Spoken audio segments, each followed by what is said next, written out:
The ceasefire started quietly on the Turkish border. Days of stepped-up military operations designed to crush the opposition before the deadline seemingly paused here.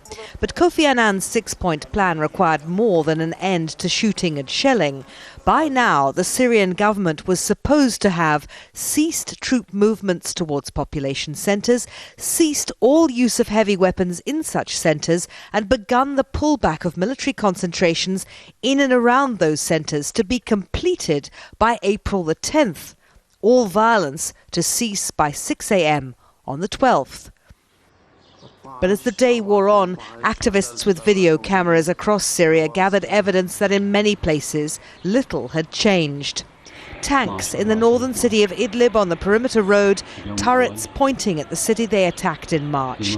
Tanks in the town of Jazeera English parked among apartment buildings. Tanks right on the main street of Ariha, still in their fortified positions. And in Aleppo, tanks placed behind suburban warehouses. In Hama, in the middle of the country, soldiers and more tanks. And in Homs, right in the city centre, tanks hiding among the high-rises. And while the Syrian government might claim to have pulled their soldiers back, video from Hama and other locations show how the Syrian government has left behind paramilitaries and Shabiha, the regime's feared enforcers.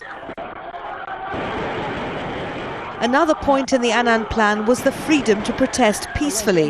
When students in the city of Aleppo tried this, they were met with gunfire. But Syria's government claimed violations on the opposition side, blaming the bombing of a police bus in Aleppo on what it called armed terrorist groups, and maintained it was complying with the Annan plan. We are committed to cooperating with him,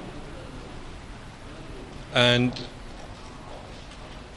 we are expecting the other parties, in full accordance with the provisions of Mr. Annan's plan, to make the same kind of commitments.